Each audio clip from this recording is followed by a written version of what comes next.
करुणामयी जननी सीता और अनंत कोटि ब्रह्मांड नायक प्रभु श्री रामभद्र की महती अनुकंपा से पुनः वर्ष यह अवसर मिला है जब तीर्थराज प्रयोग की इस पवित्र भूमि में प्रभु के मंगलमय भक्तों के मंगलमय गुणानुवाद की चर्चा की जा सके। पिछले वर्ष रमजान पड़ गया था मेरे स्वास्थ्य के कारण, और वो उसके बाद यह फिर से अवसर मिला और आप सब हम सब एकत्र हुए हैं इस समय का लाभ उठाने के लिए। इस आयोजन के पीछे श्री प्रेमनाथ जी महेंद्र, श्री ओंकार जी महेंद्र की भावना, श्रद्धा और आस्था है, और उसका लाभ सभी व्यक्तियों को प्राप्त होता है। प्रसंग का भार मैंने वैसे तो प्रेमनाथ जी पर सौंपा था, पर उन्होंने तो कह दिया कि वो उनका उद्देश्य तो रसपान करना है और बाकी झंझट जो है उसको तो उससे उन्होंने अपने को मुक्त कर लिया। तो ये प्रसंग जो चुना गया है, ये संक्षेप में प्रसंग बड़ा ही प्रेरक है, महत्वपूर्ण है। जनक नंदिनी सीता की खोज में बंदर 10 दिशाओं में प्रस्थान करते हैं, किंतु प्रयत्न करने पर भी वे सफल नहीं होते। उन बंदरों में भी जो सर्वाधिक महत्वपूर्ण थे और संपन्न थे, उन लोगों को दक्षिण दिशा में पता लगाने का भार सौंपा गया था, और वे महानतम योद्धा जामवान, नलनीर, अंगद और सभी ऐसे, और सबसे पीछे श्री हनुमान जी महाराज वहां पर उपस्थित हैं, प्रभु ने विदा करते हैं। और उसके पश्चात इन बंदरों की यात्रा प्रारंभ होती है। उस यात्रा में बड़ा उत्साह प्रारंभ में था। बड़े उत्साह से वे दिन रात की स्मृति भुला करके जनक नंदिनी की खोज में लगे रहे, किंतु बहुत प्रयत्न करने पर भी, समय की अवधि व्यतीत हो जाने पर भी, क्योंकि सुग्रीव जी ने ये आदेश बंदरों को दिया था कि उन्हें अवधि दी जाती है, और वो 1 मास में जनक नंदिनी सीता का पता लगा करके, या न लगा सके तो यदि लौट करके आते हैं तो उन्हें दंड या पुरस्कार की कोई बात नहीं। पर 1 मास व्यतीत हो जाने के बाद भी अगर किसी ने बिना पता लगाए ही यहाँ लौटने की धृष्टता किया तो उसे मृत्युदंड दिया जाएगा। और उसके पश्चात कठिनाइयों का क्रम प्रारंभ हुआ। बंदर प्यास के मारे व्याकुल हो गए, जंगल में भटक गए, और इस यात्रा के क्रम में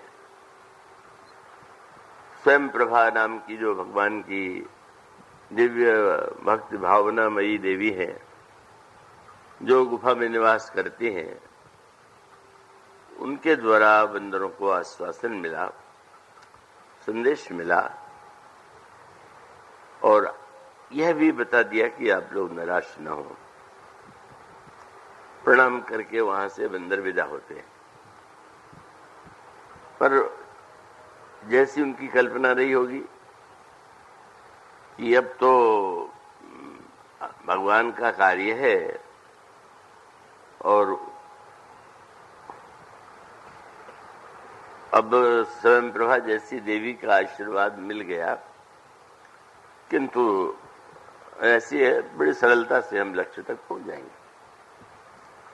पर वैसा नहीं हो पाया। और तब जब वे अत्यंत निराश हो रहे थे तो एक उनकी मनस्थिति तब सामने आई जब उन्होंने यह संकल्प लिया कि हम शरीर का ही त्याग कर देंगे।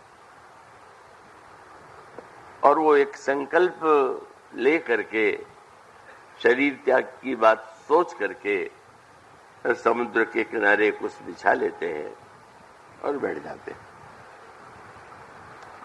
अचानक उन्हें एक स्वर सुनाई पड़ता है,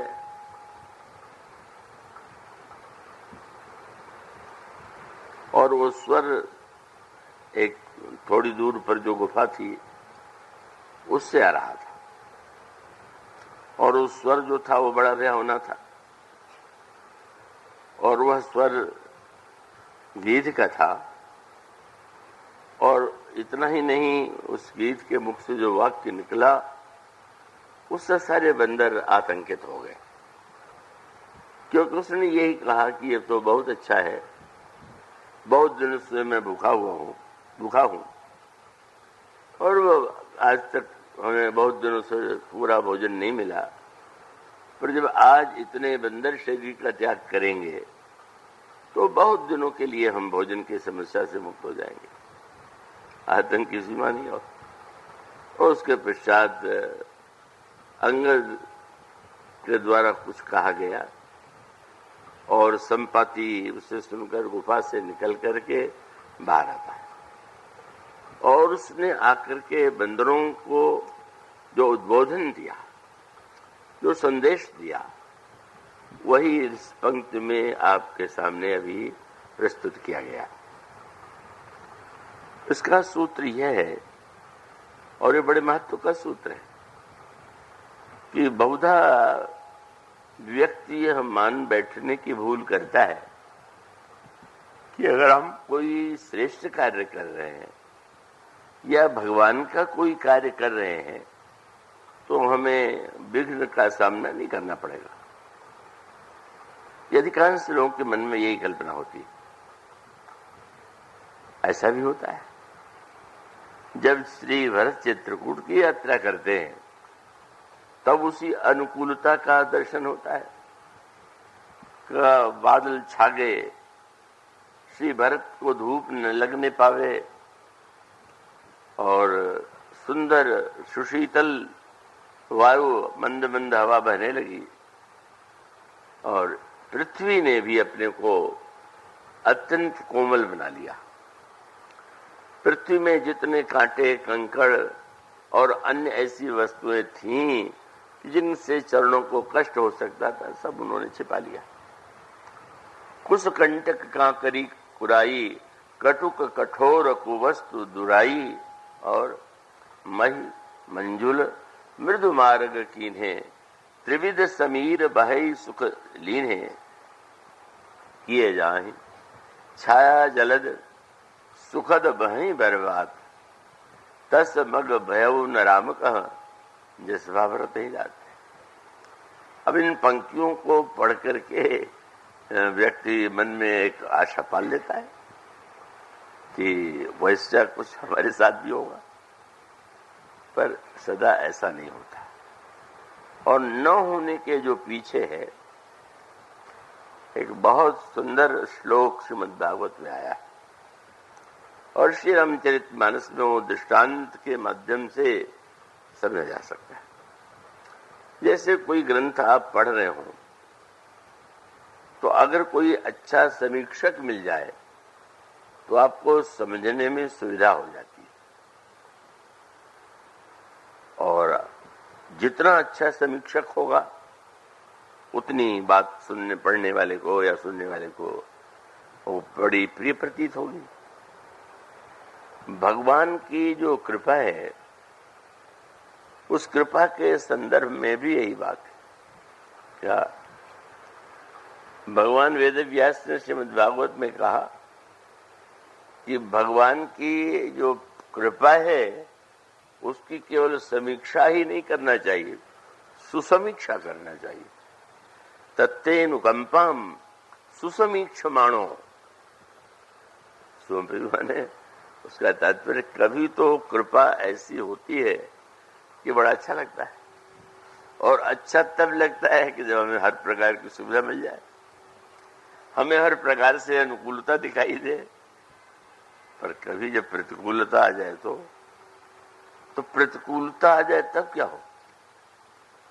तो प्रतिकूलता की स्थिति में ही वैसे कृपा सहज रूप से देखना और बात है।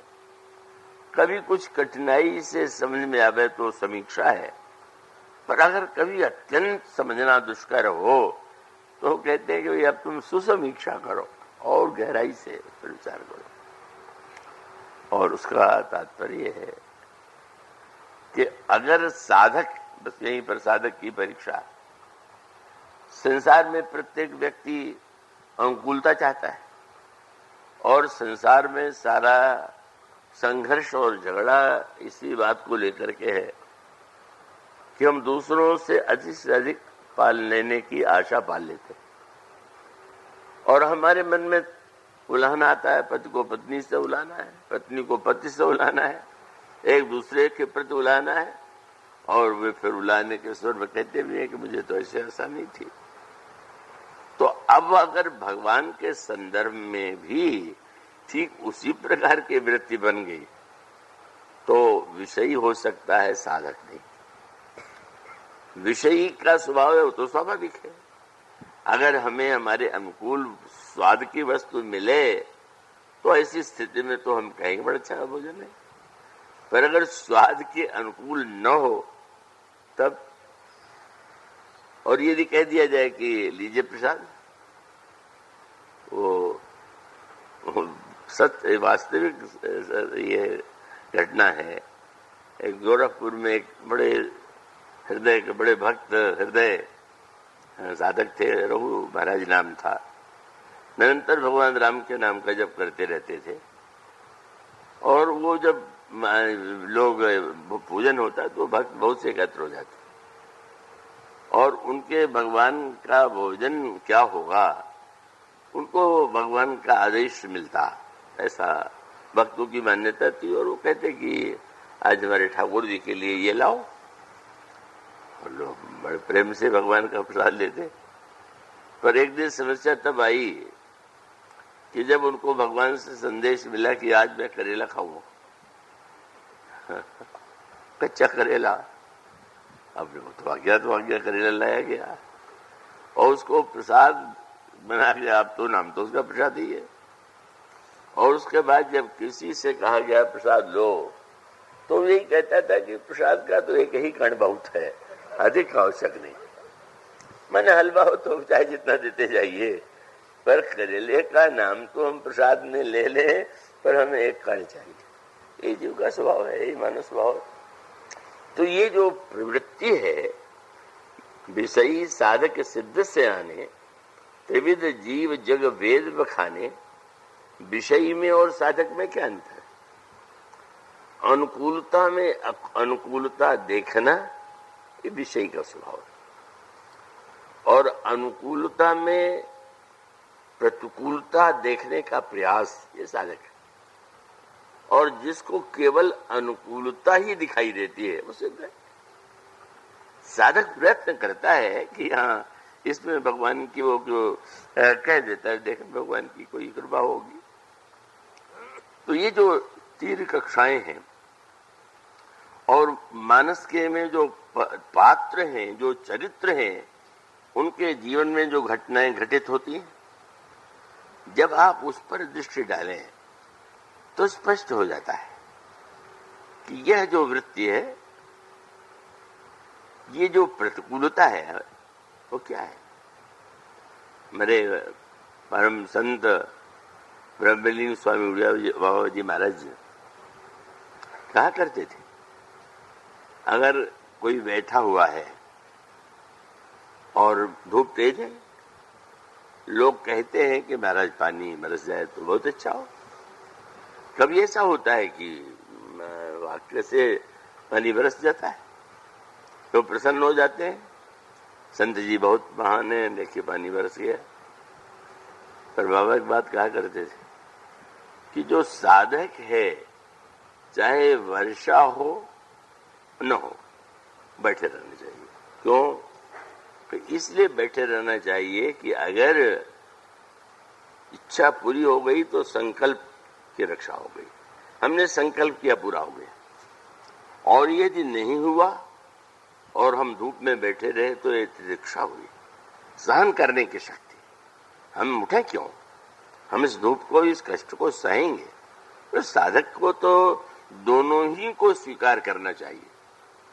और यही सत्य आपको श्री भरत की यात्रा में जो अनुकूलता है और इस यात्रा में जो प्रतिकूलता है, वो यह बताने के लिए कि आपका लक्ष्य कितना भी पवित्र क्यों न हो, आप भगवान के कितने भी बड़े भक्त क्यों न हो, पर वो भगवान के द्वारा कब आपको किस रूप में प्रेरणा और क्या संदेश दिया जा रहा है, इसको अवश्य ध्यान में रखना चाहिए।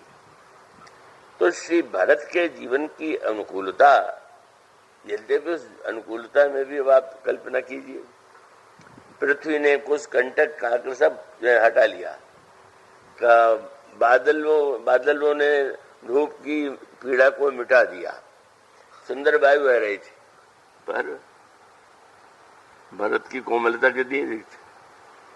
जब श्री भरत चले तो गोस्वामी जी कहते झलका झलकत पायन कैसे, पैर में फफोले पड़ गए।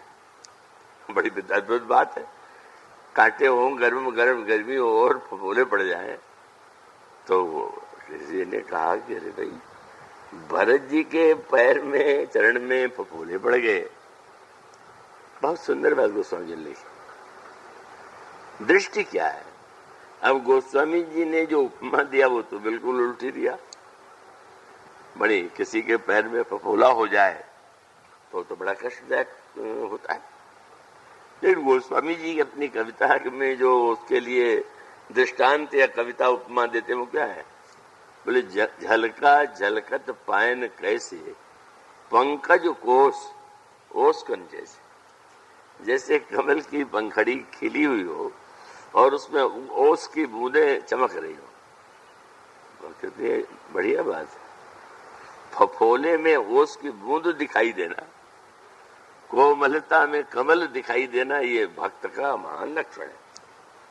श्री भरत जो है ये सोच करके कि मैं प्रभु के लिए पैदल जा रहा हूं, इसलिए कष्ट नहीं होना चाहिए। प्रभु ने तो सारा प्रबंध कर दिया।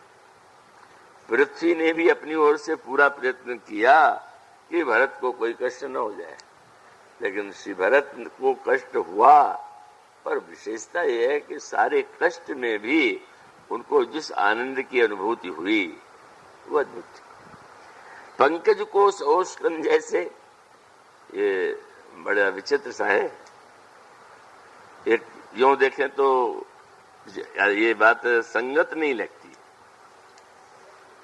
ओस गिरती है रात को और पंकज खुलता है दिन में। अगर दिन में देखें तो पंकज खुला हुआ है तब ओस नहीं गिरती, और रात को जब ओस गिरती है तो पंकज मुदा रहता है। पर ये पंकज कोश में जो ओस्कन दिखाई दे रहा है, ये काव्य नहीं, ये भावना की अद्भुत अनुभूति है, अद्भुत रस है। और उसका अभिप्राय क्या है? पंकज कोश ओस्कन जैसे का अभिप्राय, इसका सूत्र ये है।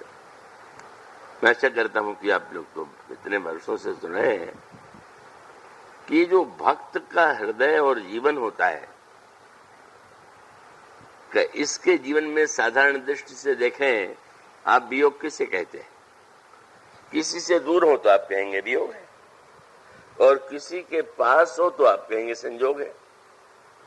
तो अब अगर यूं देखें तो श्री भरत भगवान राम से वियोगी है, लक्ष्मण जी भगवान राम से संयोगी है, लेकिन ऐसा नहीं। बड़ी अद्भुत व्याख्या भक्तों ने की है।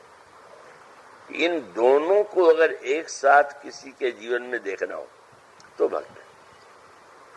वो यूं कहना चाहिए, उसके लिए एक शब्द है कि वस्तुतः भक्त का जो जीवन है दिखाए, कभी तो संयोग में भी वो संयोग है, पर उसे वियोग लग रहा है, और कभी वियोग है उसे संयोग लग रहा है।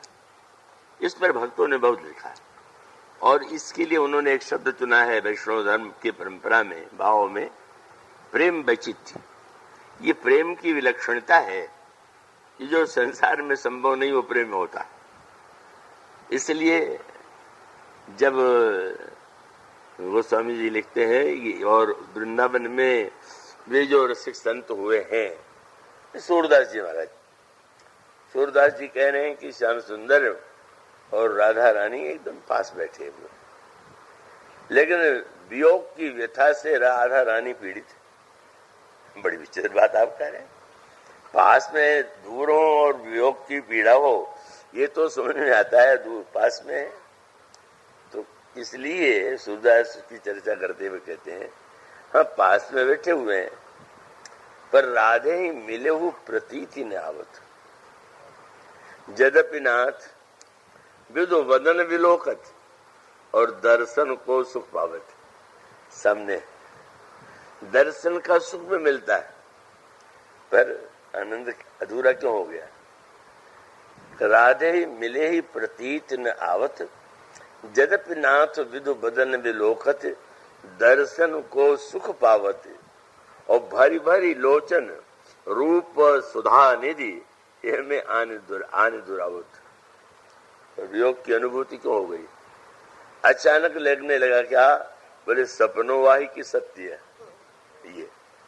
ये जो मैं देख रही हूँ सचमुच है कि सपने में मैं देख रहा हूँ? ये दूर चले गए हैं, लेकिन बस अब तर्क वितर्क करने लगी। क्या बोले? सपनों आई की साही सत्य है, बुद्धि वितर्क बढ़ावत। पढ़ने वाले ने कहा महाराज ये बात तो बिल्कुल बेतुकी है, ऐसा कैसे होगा? तो उन्होंने कहा ठीक है, आपके समझ में नहीं आता तो आश्चर्य नहीं है। क्यों? बोले सूर प्रेम की बात अटपटी, मन तरंग उपजावत। ये प्रेम की बात ही इतनी अटपटी है कि जैसे समुद्र के किनारे आप बैठे हुए, तो वहां पर उस लहरों में आप ये नहीं बता सकते कि कब लहर ऊपर उठ जाएगी, कब थोड़ी उठेगी, कभी आगे चली जाएगी, कभी चलेगी। यही मन की जो विलक्षण तरंगमयी वृत्ति है, यही है वियोग, संयोग में वियोग। और ये बात सभी भक्त संतों ने अपनी अनुभूति में यही कहा कि वस्तुतः उसका एक विशेष कारण है। मैं आशा करता हूं कि आप लोग रसिक ही होंगे, ऐसा यही कर रहा हूं। और उसका अभिप्राय है कि आप जब पानी पी रहे होंगे तो आपको अनुभूति ये हो रही होगी कि नहीं कि यहाँ प्यास मिटी। तो प्रेम की विचित्रता है कि प्यास, जल पी रहे हैं, जल ने अमृत पी रहे हैं और प्यास बुझ नहीं रही। इतनी बड़ी प्यास है तो क्या हो? अगर पी रहे हैं तो प्यास क्यों लगी हुई है? और इसलिए मानो यही संकेत किया गया कि विरह और संयोग दोनों रस अगर एक साथ कहीं देखना हो तो वो भक्त का हृदय जो है उसमें दिखाई देता है। गोस्वामी जी गीतावली रामायण में बड़ा भावपूर्ण स्थित, श्री रामभद्र जिस कक्ष में सोया करते हैं, कौशल्याम्बा प्रातः काल उठ करके द्वार पर खड़े हो गई और श्री राम को पुकारने लगी।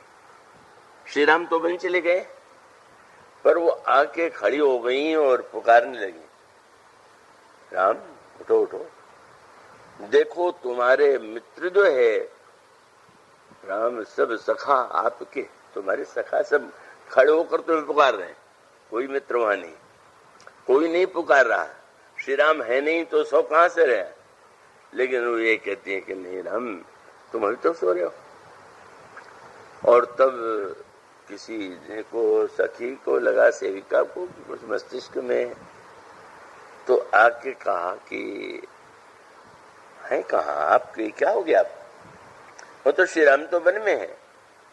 तो उन्होंने कहा कि क्या करूं मैं, मेरी समस्या ये है कि लगई रहत मेरे नैननी आगे राम लखन सीता, मुझे निरंतर सामने दिखाई देते हैं तो मैं कैसे कहूं वियोग है। पर इतना होते हुए भी संयोग का सुख नहीं है तो संयोग में कैसे कहूं। और तब उन्होंने कहा कि सत्य तो यह है कि महाराज ने प्राण त्याग दिया, लेकिन मैं भी इस तो त्याग देती, लेकिन करें क्या। महाराज के मन में वो दुविधा नहीं थी, मेरे मन में है क्या। उन्होंने कहा कि अगर दुख न रहे रघुपति ही बिलोकत, श्री राम को यदि देख रहे हैं तो दुख नहीं होना चाहिए, और तनु न रहे बिनु देखे, अगर दिखाई न दे तो शरीर नहीं रहना चाहिए। प्राण क्यों नहीं जा रहा है, बोले पारू जी परे, ये प्राण उलझन में पड़ गए कि संयोग, इसलिए करतन प्राण पयान सुनो सखी अरुचि परे, यही लिखे। तो मानो ये जो भक्त की विलक्षणता है उसमें संयोग और वियोग उन दोनों की बड़ी विलक्षण अनुभूति, इसलिए वहां पर एक साथ शीतलता भी है और ज्वाला भी।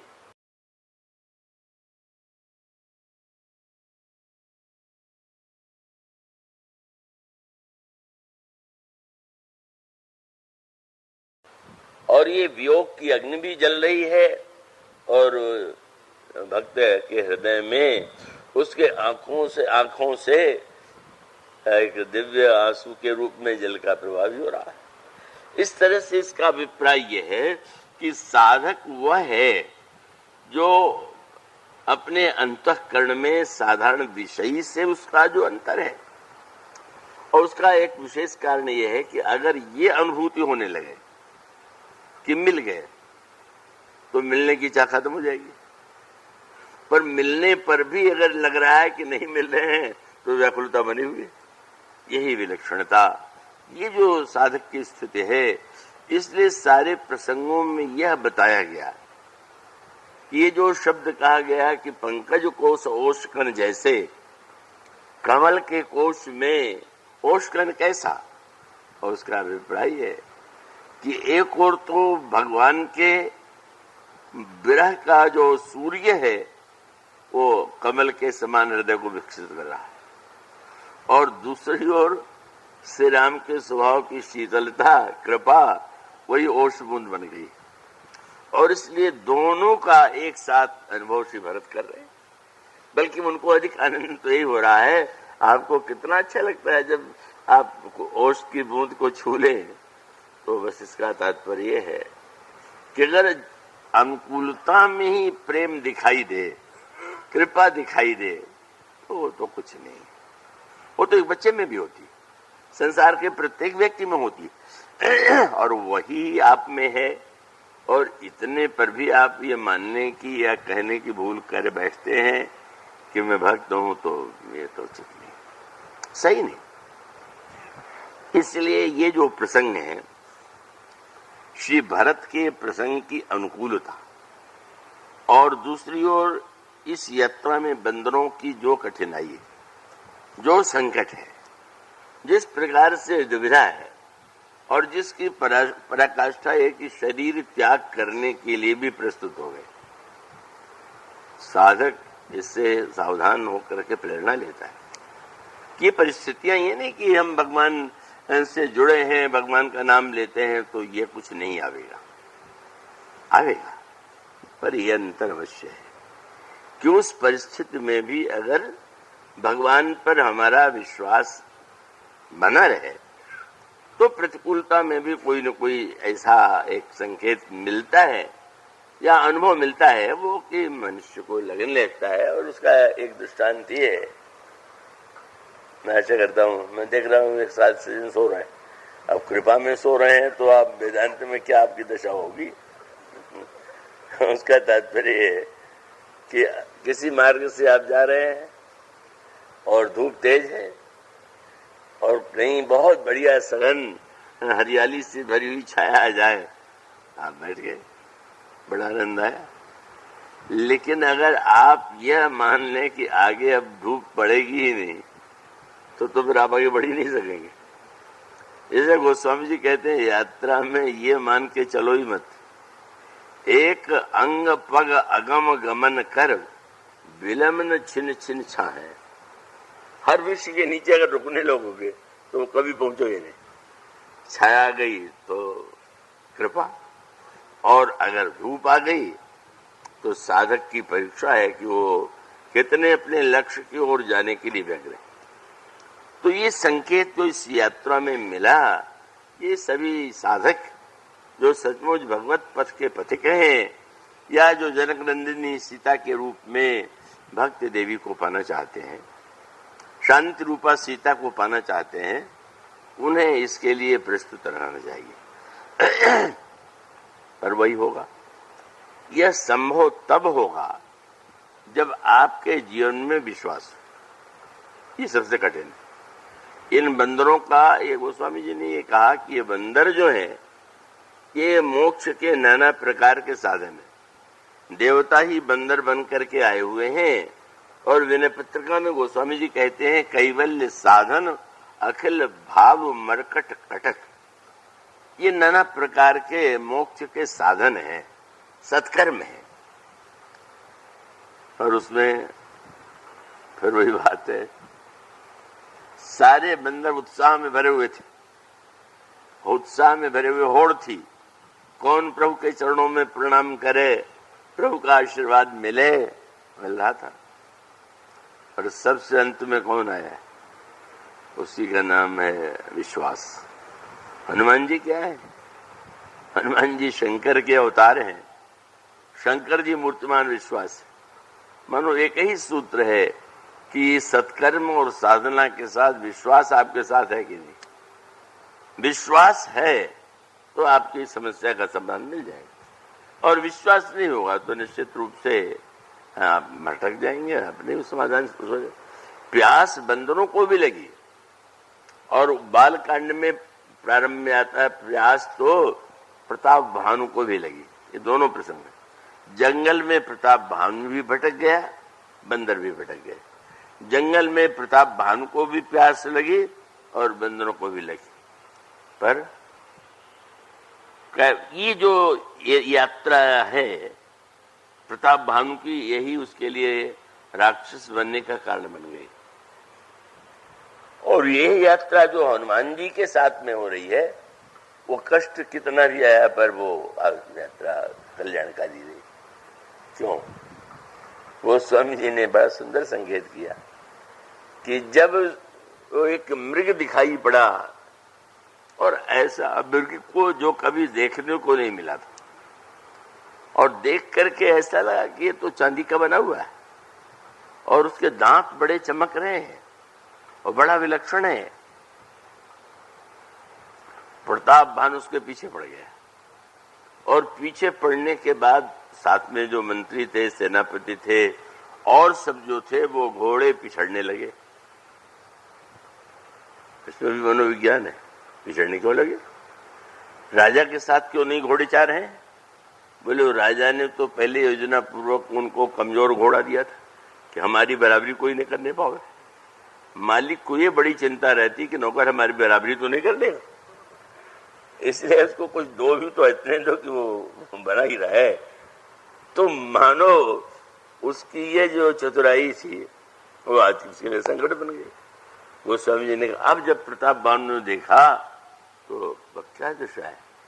अब दूसरा कवि लिखता तो कहता है प्रताप भानु अकेला है, पर गोस्वामी जी ने एक शब्द अकेले के साथ जोड़ दिया।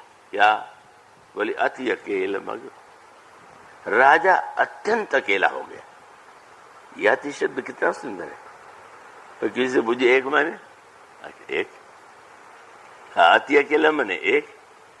तो अगर अकेला कहने से काम चल जाए तो अति घुसेड़ने की क्या जरूरत है? व्याकरण की ऐसी मान्यता है कि एक मात्रा शब्द को भी अगर कम किया जा सके तो यही पांडित्य की कसौटी। निरर्थक शब्दों की आप पुनरुक्ति करते जाएं, तो इसलिए शब्द तो यही है कि अर्ध मात्रा लाघवे न वैयाकरणा पुत्रोत्सव मन्यते। अगर आधी मात्रा भी कम की जा सके तो वैयाकरण को वही सुख होता है जो किसी को पुत्र पाने पर होता। तो अब अकेले लिख देते, अति अकेल क्यों? तुलसीदास जी से पूछा गया मैं अति अकेल क्या होता है? बोले संसार का कोई व्यक्ति न हो तो अकेला, और भगवान भी भूल जाए तो अति अकेला, क्योंकि भगवान तो दिखाई नहीं देते। और इसका अर्थ है कि उस समय प्रताप भानु को भगवान की याद भी नहीं आई। ये ध्यान अगर आ जाता है कि कोई बात नहीं, मैं अकेला हूं तो क्या हुआ, प्रभु तो कभी साथ नहीं छोड़ते, तो बात बदल जाती। पर अति अकेल मग विपुल कलेसु तदपि न मृग मग तजई नरेसु। राजा छोड़ नहीं रहा, हम लोगों की दशा भी यही, उसी मार्ग से भागे जा रहे हैं जो कठिनाइयों से भरा हुआ है। भगवान भी भूल गए हैं लेकिन भागता जा रहा है। तो मानो यह प्रताप भानु का अति अकेलापन ही उसके लिए घातक है। और बंदर भी अत्यंत अकेले होते तो क्या होता? वहां पर वन में प्रताप भानु भटक गया, यहां पर बंदर भी भटक गए। उस स्वामी ने कहा कि लाग तृषा अतिशय अकुलाने मिलई न जल घन बन गहन भुलाने। प्यास लगने लगी, और प्यास लगने पर अब वो मार्ग भी नहीं ठीक से दिखाई दे रहा। बड़ी स्थिति ऐसी आ गई, कोई जंगल में फंस गया हो, रास्ता मालूम न हो, दिखाई न दे रहा हो, और उसके साथ साथ अकेला हो, तो क्या उसकी दशा होगी कल्पना कीजिए। पर अंतर यही था ना, इन बंदरों के लिए जो सबसे कल्याणकारी बात थी वो थी कि हनुमान जी जो है साथ में, और उन परिस्थितियों में उन्हें हुआ भी। जब वन में भटक जाना माने वन संशय, आप कुछ करते हैं और सफलता नहीं मिली तो आपको संदेह होने लगता है, ये लिखा है ग्रंथों में, कहते कुछ समझ में नहीं आता, यही संशय का बन है। विश्वास से नहीं होता है, लेकिन हनुमान जी ने देख लिया। हनुमान जी का संतत्व कहिए, महान भक्त कहिए, रामदूत कहिए, जीव का जो परम कल्याण करने वाले हैं। अब वो समस्या क्या है कि एक दूसरे से कहते नहीं है। ये भी ऐसा होता है कभी कभी, जब लगने लगता है कि ये बात दूसरे से कहेंगे तो कहेगा अरे क्या समझेगा, ये क्या समझेगा, ये संकट बहुत बड़ा होता है। तो अब बंदर व्याकुल तो है पर बोल नहीं रहे कोई। तब मन अनुमान कीन हनुमाना, हनुमान जी समझ गए क्या? बोले मरे चाहत सब बिनु जल पाना। अरे अगर इनको जल नहीं मिला तो ये तो बेचारे प्राण त्याग देंगे। और तब सामने पर्वत शिखर दिखाई पड़ा। हनुमान जी ने कहा कि हम लोगों ने नीचे देखा, कहीं जल नहीं दिखाई दे रहा है, क्यों नहीं हम लोग पहाड़ के ऊपर चढ़ के देखें? बंदर घबरा गए। पहाड़ पत्थर केवल कल्पना से उठ करके चढ़ जाए, इतने में तो गला सूख रहा है, और चढ़ाई के लिए तो ये तो बड़ा। हनुमान जी ने कहा कि अच्छा आप लोग यहीं पर संत भक्त सदगुरु विश्वास की आवश्यकता है। हनुमान जी ने क्या किया? मन अनुमान कीन हनुमाना बरे चाहत सब बिनु जल पाना, और चढ़ गिरी शिखर। वे पर्वत शिखर पर चढ़ गए। हनुमान जी को प्यास नहीं सता रही। क्यों? देखिए ना, बोलने वाले वक्ता भी मुंह में कुछ डाल लेते हैं, चाहे मिश्री हो, इलायची हो, जिससे गला सूखने न पावे।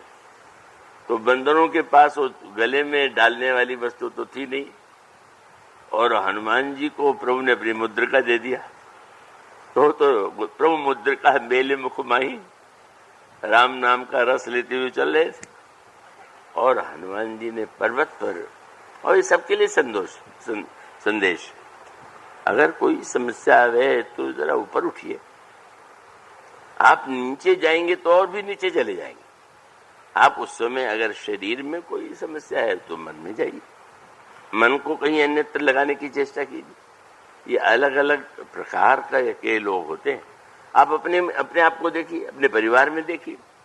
एक व्यक्ति को बुखार आ जाए तो बेचारा चुप है, कष्ट हो, और एक व्यक्ति इतना हल्ला मचाता है कि सब लोग इकट्ठे हो जाते हैं, और इकट्ठे लोगों को देख करके बड़ा उसको संतोष होता है। इकट्ठा होकर कुछ करते नहीं, तो ये प्रकृति होती है। कई लोग जो है दुख को, और उसके पीछे मनोविज्ञान ये होता है कि जितना हम हाय तौबा करेंगे उतने ही लोग आके हमारे प्रति सहानुभूति प्रकट करेंगे। सहानुभूति से क्या होने वाला है, लेकिन मनुष्य की प्रकृति तो है। लेकिन सत्य तो ये है कि व्यक्ति ऐसी परिस्थिति में, शरीर में कष्ट है तो होगा ही। तो इसी प्रकार से अगर शरीर की अधिक पीड़ा हो रही होती है, फिर व्यंग में प्रसिद्ध छोटा सा वो है ना कि एक व्यक्ति था, सिर में दर्द और सिर पर बांध दिया कस के पट्टी, पर गया वहां जहाँ सत्संग होता था। दर्द था तो घर में बैठे रहते, नहीं सत्संग में गए तो जब बांध के गए तो स्वाभाविक था, हर व्यक्ति पूछता था क्या हुआ क्या हुआ क्या हुआ, और सबको बता रहे थे। तो महात्मा ने कहा, अरे मूर्ख, भगवान ने तेरा सिर इतनी देर ठेक रखा तो तूने झंडा नहीं मारा, आज दर्द दे दिया तो फहरा रहा है झंडा की, देखो क्या बात है, एक दिन मिला है तो थोड़ा सह लो। इसका अभिप्राय ये है कि हमको थोड़ा ऊपर उठने का, पर विषयी की प्रवृत्ति है, ऊपर नहीं उठता पे तो नीचे जाता है। अगर कष्ट मिल गया तो किसने दिया, वो कौन है, उसको हम देखेंगे, उसे बदला लेंगे, माने और भी। और अगर ये ध्यान आ जाए कष्ट क्यों हो गया, तो अगर उसको 2-3 बातें ध्यान में आ जाए कि भाई मैंने तो कुपथ्य कर लिया था, और फिर ये ध्यान आ जाए कि ये तो प्रारब्ध का भोग है और ये हमारे ही कर्मों का परिणाम है, इसलिए हमको सह लेना चाहिए, तो मनुष्य का क्रोध बहुत कम हो जाएगा। और अगर आप उसी खोज में लग जाइए और हर समय केवल, तो फिर वो कष्ट बढ़ेगा। इसलिए हनुमान जी कहते हैं जरा ऊपर उठो। पर्वत क्या है विश्वास का पर्वत, जाके देखा है, और वो विश्वास के लिए भी परीक्षा थी। वहां कोई नदी नहीं दिखाई पड़ी। हनुमान जी ऊपर गए और नीचे लौट करके आए, और नीचे लौट करके आने के बाद बंदरों से कहा चलिए महाराज कोई नदी वहां है क्या, बोले नदी तो नहीं है, क्या है, बोले गुफा है। तो गुफा है तो आप हम लोग को ऊपर ले जा रहे हैं, आपको नदी होती तो जल दिखाई दे रहा होता, गुफा में आपको क्या है। तो हनुमान जी ने कहा गुफा है, जल तो नहीं दिखाई दे रहा, पर जल के पक्षी भीतर जा रहे हैं, तो समझ में आया कि अगर जल भीतर न होता तो क्यों जाते। यही दूसरा दृष्टांत कि भक्त और संतों को अगर हम देखते हैं कि वो ऐसी दिशा में जा रहे हैं जहां प्रत्यक्ष रूप से कृपा की सरिता, कृपा का सरोवर नहीं दिखाई दे रहा है, तो भी यही गुफा है। और ये गुफा हमारे आप सबके हृदय में। इसका वर्णन शास्त्रों ने किया कि गुफा में तो बैठिए, आप बाहर ही क्यों भटक रहे हैं, अपने भीतर बैठ जाइए और बैठ करके विचार कीजिए जो कुछ हुआ है, जो घटना है, जो दुख है, जो वास्तविक क्यों है, तो परिणाम यही होगा। अब देखिए ना, भगवान राम को कुछ सैया पर सोए देख करके निषाद राज को अपार दुख हुआ, और उन्होंने यही कहा लक्ष्मण जी के पास बैठ करके कि कह कह नंदिनी मंदमती कठिन कुटिलपन कीन, जय रघुनंदन जानकी सुख अवसर दुख दीन। ये कह के नंदिनी कितनी मंदमती है, कितनी कुटिल है कि श्री राम को सुख के अवसर पर दुख दिया। बात बिल्कुल सही है, लेकिन लक्ष्मण जी ने तरस कहा अब चलो, रात भर कैकेयी की निंदा होने लगे। हम लोग का ये बड़ा स्वभाव है, निंदा हम लोग करने लगते हैं तो अब उसी में लगे हुए हैं। तो उन्होंने कहा कि ठीक है, स्पष्ट ही है कि वन आए हैं और अभ्यास, लेकिन संकेत ये था कि निषाद राज जी आपने देखा कि आपको कल्पना में दुख हो रहा है और उनको देख के तो नहीं लग रहा है कि बड़े दुखी हैं, तो दुखी आप हैं कि वो है। उसकी बात सोचिए, तो कहीं नहीं दुखी दिखाई दे रहे। और यही कहा कि देखिए लक्ष्मण जी ने कहा कि बस सत्य तो ये है कि को न काहू दुख सुख कर दाता, निज कृत कर्म भोग सब व्रता, अपने कर्म का ही परिणाम भोगता। तो इसका अर्थ है कि ये विवाद की बात नहीं है, पर इससे बहुत बड़ा लाभ हो जाता है। हम बाहिर्मुख नहीं रह जाते, हम भटकते नहीं रह जाते, और हमारा द्वेष बढ़ता नहीं जाता। हम जितना दोष देखेंगे उतना द्वेष बढ़ेगा, और जितना उस दोष का विस्तार करेंगे वो तो कम होने वाला नहीं। लक्ष्मण जी ने मोड़ दिया और कितनी सुंदर बात कह दिया। क्या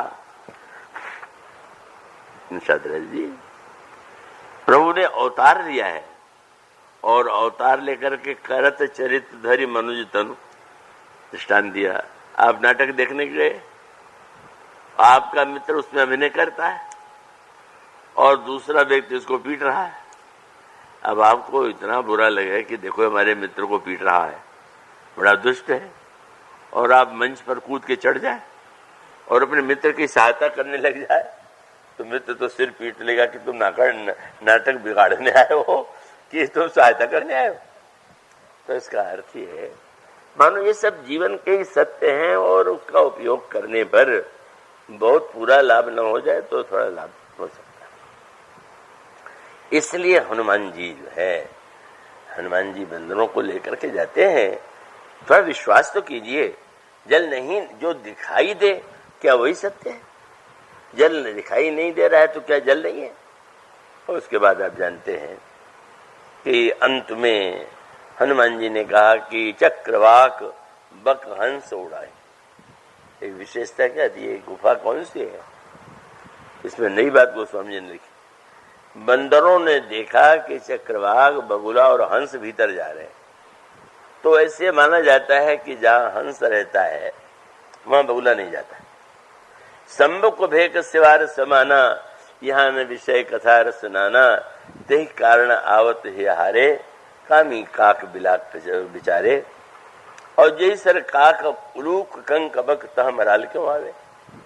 पर हनुमान जी कहते देखो हंस और बगुले दोनों जा रहे हैं।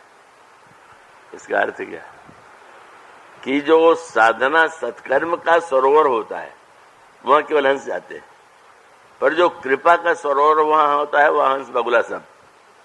भगवान की कृपा केवल हंसों पर हो, बगुले पर न हो, ऐसा नहीं। वहां तो जो है सबके लिए है। बोले हम लोगों को निराश नहीं होना है, अच्छे हों बुरे हों, लेकिन जब हंस बगुले सब जा रहे हैं तो चलो चलो तो कह दिया, पर आगे कौन जाए। अंगद अभी तक नेता थे क्योंकि युवराज थे, उनके नेतृत्व में चल रहे थे, पर अंगद ने कहा कि मैं नहीं जाऊंगा, मैं आगे नहीं चलूंगा, चलूंगा गुफा में लेकिन पीछे आगे क्यों? बोले मेरे परिवार में तो सारा सर्वनाश गुफा को लेके हुआ। हमारे पिताजी गुफा में क्या गए और उस गुफा ने कहां तक पहुंचाया, तो मैं क्या फिर से इतिहास बनाऊं क्या? मैं नहीं जाता। तब लोगों की दृष्टि किसकी ओर गई? हनुमान जी की। हनुमान नाम का अभिप्राय है इंद्र ने जिसकी थोड़ी पर वज्र मारा, हनु थोड़ी को कहते हैं। तो वो तो स्वार्थी व्यक्ति तो बहुत चतुराई से बोलता है। और बंदरों ने कहा हमारे लोगों का नाम तो आप वैसे ही है, पर आप तो हनुमान हैं।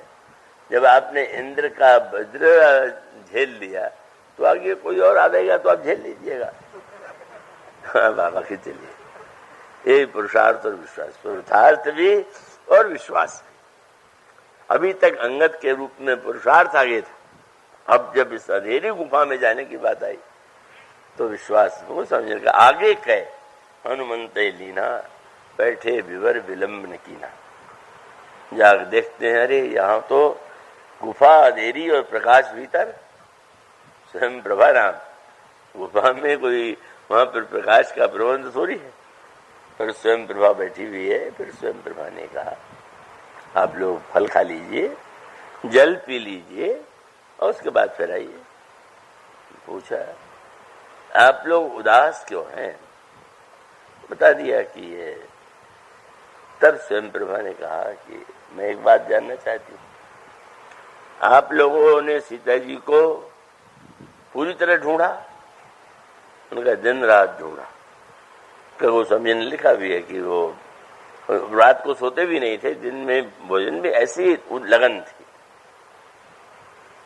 लेकिन वो तो नहीं मिली। तब एक मंत्र दिया स्वयं प्रभा ने, क्या?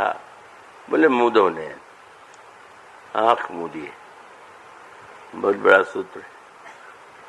नींद वाली आंख मूदना नहीं, वो तो कहीं लोगों दिखाई देता है। जब अपना बस न चले, जब अपनों को दिखाई न दे, दिखाई देगा तो कितनी दूर दिखाई देगा? अब यहाँ श्रोता बैठे हैं, उन्हीं को यहाँ आप सब है तो थोड़ा साफ देख रहे, और पीछे कौन बैठा हुआ है? तो दृष्टि का महत्व है, लेकिन आप दृष्टि के द्वारा ही क्यों अपने को बांध लेते? अगर ईश्वर को यही प्रिय लगता तो आपको आंख देता, कान न देता। पर आंख के साथ कान उसने इसलिए किया कि आंख के द्वारा देखिए और कान के द्वारा सुनिए, क्योंकि आंख के द्वारा बहुत कम देख पाएंगे और सुन करके आप बहुत जान सकते हैं। इसीलिए सत्संग माने। संत जो कथा सुनाते हैं, सुनाने का अर्थ है कि यही आगे चल करके जो इस प्रसंग की पृष्ठभूमि है, बंदरों ने आंख मूदा, आश्चर्य, न गुफा न स्वयं प्रभा, बड़े प्रसन्न हुए। लेकिन जब नेत्र खोलते हैं तो देखते हैं कि अरे हम तो समुद्र के किनारे। अब पछतावा होने लगा कि वहीं रहते तो बड़ा आनंद था, सरोवर भी था, वृक्ष भी थे। अभी समुद्र के किनारे सामने जल लहरा रहा है और पानी पी नहीं सकते। यही जीवन में साधक के समस्या थी। तब उसके बाद जब यहां तक निराश कि शरीर त्याग कर दें, शरीर त्याग हर वर्ष अनेक व्यक्ति करते हैं। आज बताया गया भाई, ये बच्चे इसलिए शरीर त्याग कर देते हैं, कहीं हमें कम अंक मिला। आश्चर्य। उसका कारण है, इसके दोषी तो माँ बाप हैं जो यही उत्तेजित करते रहते हैं कि तुम्हें सबसे अधिक अंक लाना। अब सबसे अधिक अंक लाने के लिए तो एक ही को सबसे अधिक आ देगा। खूब उत्साह से पढ़ो, मन से पढ़ो, लेकिन जब वो बेचारा देखता है कि अरे हम तो उससे पिछड़ गए। अभी मैं संबलपुर में था तो बच्ची का रिजल्ट आया, रानीखेत में पढ़ती है, नंबर आए थे 62%। तो उसको आजकल उसका कोई बहुत अर्थ ही नहीं है। प्रथम श्रेणी हो तो भी तो आजकल तो 75, 80, 90 तक लोग जाने वाले होते हैं। तो वो बच्ची ने तो फिर भी कहा कि चलो, नहीं चलो पास तो हो गए, बेटी पास हो गई, तुमको उतना नहीं होना चाहिए। तो प्रसन्न हो गई। पर उसके बाद उसने अपने सखी को टेलीफोन करके पूछा, वो भी वहीं पढ़ती, और जब ये पता चला कि उसको 5 नंबर अधिक मिले हैं तो रोने लगी। कैसी विडंबना है।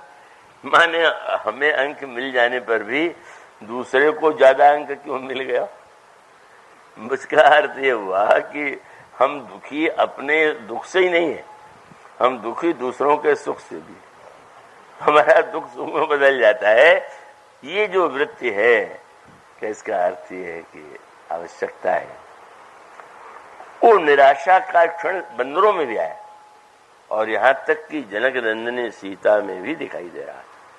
लेकिन शरीर त्याग नहीं, क्योंकि सर्वत्र वह, जब हम भगवान पर विश्वास करते हैं तो भगवान किसी न किसी रूप में हमें उस आत्महत्या जैसी वृत्ति से रोकते हैं। क्यों निराश होते हो? क्या यही केवल जीवन का सब कुछ है?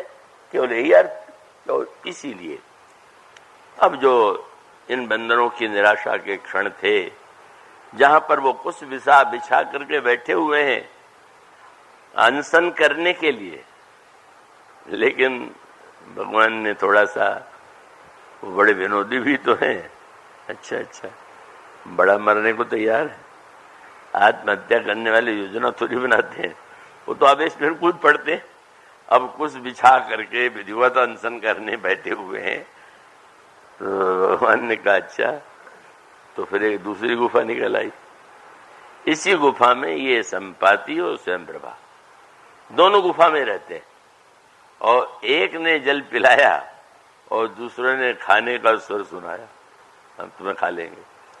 अब तो बंदरों के डर के मारे, अरे जब मरना था तो डर क्यों रहे हो? बोले हाँ डरते नहीं, लेकिन मरने के बाद गिर खाए हमारे शरीर को। अरे माने मरने में भी ये निर्णय करना है कि बढ़िया ढंग से कैसे मरे, ये यही मानो विडंबनाएं हैं।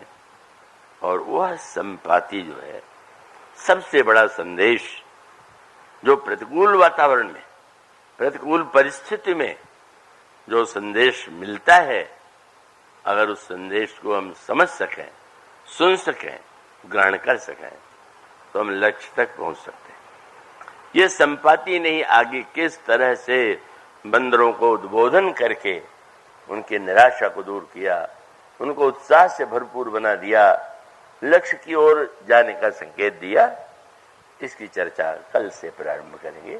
आज भूमिका के रूप में इतना ही। बोलिए सियावर। और आप लोग ठीक समय से आ जाएंगे तो अधिक लाभ आपको होगा। आप सोच लेते हैं कीर्तन हो जाए और प्रार्थना हो जाए, तो आप क्या कीर्तन को व्यर्थ समझते हैं क्या? कीर्तन प्रार्थना वो सब अंग है। आप आएंगे तो आप अधिक लाभ लेंगे। बोलिए सियावर राम। श्री राम किंकर प्रभु